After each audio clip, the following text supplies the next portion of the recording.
Welcome to our first annual holiday podcast.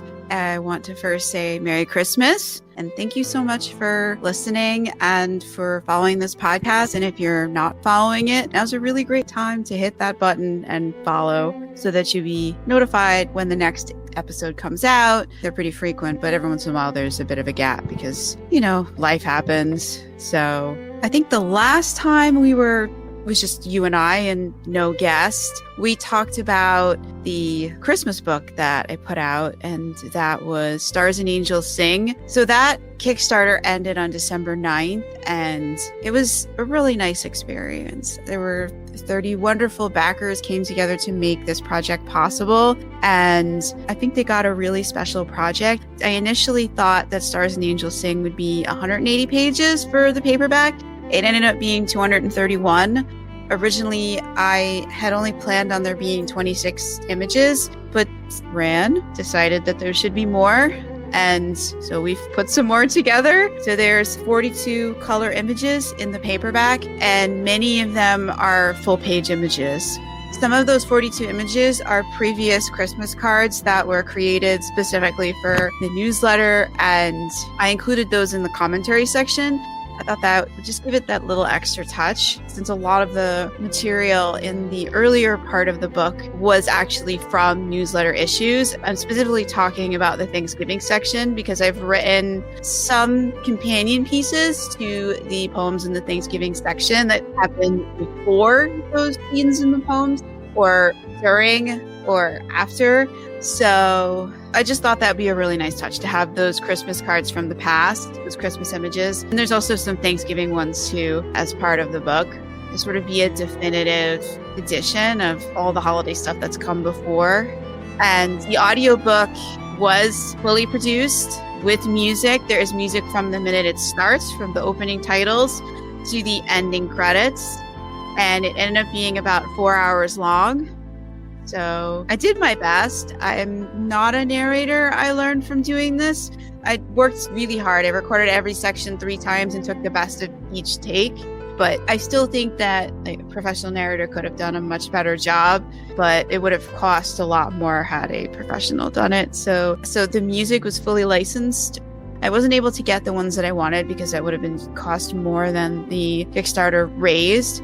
But I think I struck like a really nice balance. I went with Envato Elements. They have this audio jungle, I guess, as part of it. And there was some really nice Christmas music on there that's instrumental, that hit all the feels. So I went with that. So that way I could have a lot of music underlying the narration. And the Kickstarter is fully fulfilled. So everyone has either gotten their book or will have their book in their hands soon. The ebooks and audiobooks have all been sent out, and hopefully everybody has claimed theirs from BookFunnel. The paperbacks are winging their way across the Atlantic. I was originally going to use a printer in the US for the paperbacks, but there was a lot of quality issues, and I was just seeing lots of posts and author groups about that, so I chose not to do that. I ended up going with the UK publisher that I used for the previous Kickstarter that I did for the special edition hardcovers. They also do paperbacks. So I chose to do them because their quality is so high, and there's actually quality assurance, which unfortunately with some of the American printers, there is no quality assurance, which isn't cool because it's not cheap to print paperbacks. I wish that the price that they set for us to purchase those paperback copies included some kind of QC. So you end up with the right book and not a damaged one. Nobody who backed the Kickstarter has to worry about that because the printer that I use in the UK called Book Vault, their quality is amazing. So I'm really excited. I can't wait to get my copy. Yeah, we finished this after the Kickstarter ended, so I wasn't able to get a proof copy beforehand because with the UK printer, you put the order in and then it's about 9 to 14 days for the order to make its way through their system to the printer and get printed. And then they collect them and send them across the ocean, and they get into the USPS, the United States Postal Service, and then it's from there sent to your house. Since it's coming across the Atlantic, it usually comes into a port in New Jersey, and I'm in New York. Usually once it gets to the US, within a day or two, I've got it in hand. So should be soon. Very excited about that. So that's where we are with that. And if you want to get a copy of Stars and Angels Sing, I'll have a link. You can get it from my store, and the versions that are available in my store include all 42 color images for the ebook and the paperback. And the ebook and the paperback are signed digitally. The audiobook is me narrating with a full musical score throughout. And Rand wanted me to read our newsletter that is going out on Christmas Day. It includes a new Christmas card and an illustration that we got that we didn't include in the book. I don't know why we didn't include the book. Rand just told me not to put it in there. Then he came and told me after we sent out everything, when I was looking at starting the Christmas issue of our newsletter, because we do an annual Christmas and a New Year's newsletter. Usually there's some kind of holiday story in there, and obviously a Christmas card, a digital card that we put together, just wishing everyone a Merry Christmas. When I asked him, what are we doing this year for the card? I'm working all the way up to Christmas Day. I'd love to do something fancy. So we've got limited time. What are we going to do here? And Ren shows me this image, and he's like, well, we're going to use this, and you need to make it look like a card, but this is the text I want. And so I did that. And so that's in the newsletter. I think I'm going to use the same image for the episode image. I'm looking at it now and it's square, so I think I can use the same image. So you may be able to see what that image is by looking at the episode. We'll find out. Future Melinda will know, but the Melinda who's recording this podcast right now doesn't know. I have to find out from Rand. And Rand is Sarn's son from the Chris Breaker series. If you didn't know, he runs the newsletter. Well, it's my newsletter, but it's written from his point of view because his life is more interesting than mine. Although mine took a dramatic turn this week. There was some real life drama going on at the office. I can't talk about it, but I think this week my life was more dramatic than his was, which resulted in me working on a Saturday. Rand wants me to read the Christmas newsletter to you, so let's do that. Merry Christmas, and welcome to our annual Christmas edition of our newsletter. Before I get into the holiday madness, and you know there is some because we wouldn't be the characters you know and love if we could just chill out on the holidays and stay out of trouble. So first off, let me extend a warm holiday greeting from us to you. Merry Christmas. Now I need to admit something. I think you know what I'm going to say because I say it a lot lately, but here goes. And yes, I waited until Christmas Day on purpose, so I wouldn't end up on the naughty list. This is Ram, by the way, the star of Stars and Angels Sing, our holiday collection of stories and poems. See what I did there? I have no regrets. Yes, Ran, I see what you did there. I'm not sure if that counts as a pun or play on words, but okay. I am now digressing. Let me get back to Rand's newsletter. And once again, dear reader, I'm in trouble. But I'm not on the naughty list yet, and maybe by the end of this email, I'll rise to the top of the nice list. It could happen. What did I do this time? I might not have pointed out something to our scribe, Melinda, while she worked on Stars and Angels Sing. Oh, really, Rand? What did you not point out? I'm not liking this email so far. You know my goal and my methods. In my defense, I didn't tell her because I wanted more page time. And look at that. I'm getting more page time right now, even though I have to confess the little thing I let slip through. No, it wasn't a typo. Although I just caught a typo in the email. Rand, come on. Can you spell check this? Anyways, back to the email. No, it wasn't a typo. We hope we caught them all. So what was it? First, let me set the scene. Then I promise I'll tell you. In Stars and Angels Sing, there are 3 fairies. They notice that Papa, Sarn from the Cursebreaker series, doesn't know what Christmas is. There's an explanation in the book about why he doesn't know about Christmas, but I'll sum that up for you. He lives in a fantasy world. No surprise there since our books are racked in the epic fantasy section, and Papa never encountered someone who celebrated Christmas before. Before you shout, that's sacrilege, let me explain. Christmas is not a holiday celebrated by the shamanic nature worship religion that he's familiar with. But there's a new religion sweeping across the country, and more people are adopting it, including his master, Nolo. And that's how we're introduced to it. Of course, I have no idea what Christmas is either, but that doesn't bother me. It does bother Papa, though, but he's not what you'd call talkative, so he doesn't ask about it. I'm glad he didn't because that would be boring. Since he didn't ask, we needed to go on a magical adventure to find the answer, and that's where the 3 fairies enter the story. They notice that Papa doesn't understand, and they make it their mission to fix that. But they don't realize that they don't understand what Christmas is either, and there's a really good reason for that. Melinda didn't realize she left that reason out of the commentary that's in all formats of Stars and Angels Sing, paperback, ebook, and audiobook, and I didn't tell her until she asked what we're doing in this email. Then I told her, and she might have gotten so mad that smoke poured out of her ears. Oh, really? I don't remember that happening, but if Rand said it did, it must have. Back to the email. I apologized, of course, and reminded her that Papa would be sad if something happened to me. I waited for her to cool down before suggesting that we talk about the reason in this email. Since it goes out on Christmas Day, there's no better time to talk about some fairies, right? I hope your Christmas Day includes some fairies too. So why did the fairies get involved at all? I think they decided to help since they saw all the decorations and heard the carols and they wanted to participate. That's how it started. As their plans went awry and we were no closer to finding out what Christmas is, they were too invested in the mystery to stop, even if they weren't really helping matters. But they get points for trying everything they could think of. Some of their schemes resulted in some fun times and happy memories for me and Papa too. So I'm glad they got involved. Why don't they know what Christmas is? The fairies are a race of the magic kind, and the magic kind are the original inhabitants of the country where we live. So the magic kind are like elves, dwarves, etc. They're my version of that. They're all the races of creatures. Some are very human-like, some are not, who are very strongly associated with the magic. And it is part of them in a way that it's, well, no, I was going to say it's part of them in a way that it's not part of Sarn, but that's not true because we found out, and I forget which Cursebreaker book, that Sarn is actually descended from one of the races of the magic kind, the Litharians. So it is kind of like the way what Sarn's relationship with magic is, but more, because he's part human too. So the magic kind, they just are magic.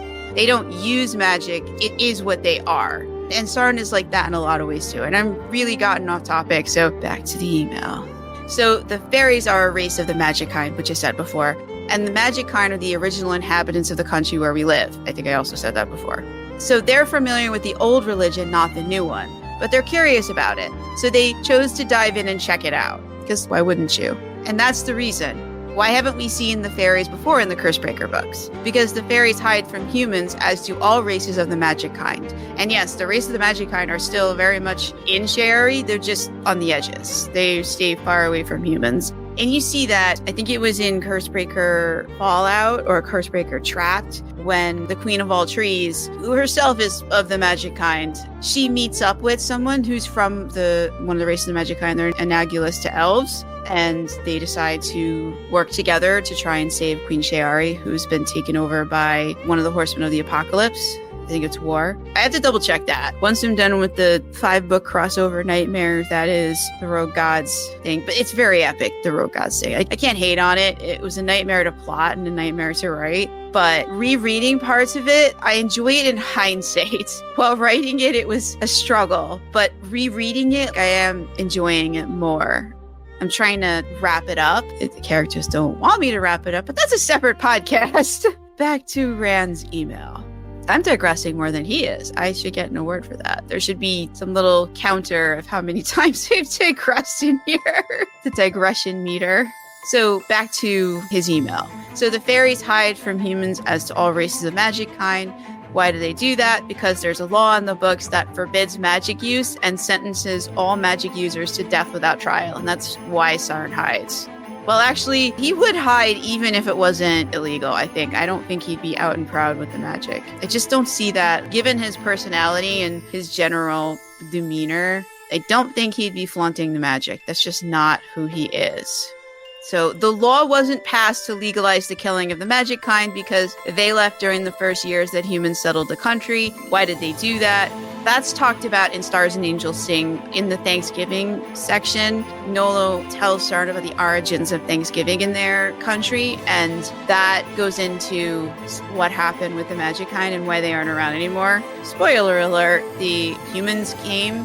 But the humans who came, they weren't just immigrating because of religious issues or anything like that. They were immigrating because they were refugees running away from a horrible magic war in another part of the continent. But they happened to arrive in winter and they did not know how to survive in an enchanted forest in the middle of winter. They didn't even know what the forest rules were. So the magic kind took pity on them. Not all the magic kind. There's different races, the ones that they encountered, and they helped them to survive that first winter. And then eventually humans wanted more land, not have enchanted forest everywhere because you can't cut it down, you can't do anything really with the Enchanted Forest. It has a lot of rules. It's quasi-intelligent, and if it doesn't like what you're doing, it can fight back. So that's kind of where the laws came in. The magic kind all disappeared because they didn't want to deal with the humans. The humans made war on them, wanting their land, their magic, their stuff. And they were like, we don't want to deal with this. So they went to other areas of the country that are more densely magical, where humans just wouldn't go. They wouldn't be able to go. And that's where they are. They're very much there. They're just not accessible unless they choose to be. We'll eventually, I hope, get to that in the books, but they are still there. But there are magical barriers and things, and that prevents the humans from getting anywhere near them. So you can't just blunder into them. The law wasn't created to have anything to do with the magic kind, but to deal with people who had magic, because you can't control that. It's not all humans, but like a select group of humans wanted control. And that we'll get into, because Starn's going to have to deal with all of this. So back to the email. End of this latest digression. But yeah, it's talked about in Stars and Angels Sing. So that's what I did and why. Only you can decide if I should stay on the nice list or move back to the naughty list. Before you make that all-important decision, can I bribe you with a 10% off coupon for our store? Wait, don't click away. How about 20% off? That's still not enough? Boy, you drive a hard bargain. Let me ask Papa if I can give you 30% off. I'll be right back. Okay, I'm back. He said okay, so here you go. At checkout, use code CBS30 for 30% off ebooks and audiobooks that are $2.99 and up, excluding Stars and Angels Sing. And I'll put the link in the description, but the URL is mkucsera.gumroad.com, and you can use that coupon. And that's pretty much it for our holiday issue. Just a short podcast, but I hope you have a very Merry Christmas and get yourself a copy of Stars and Angels Sing. It's very epic.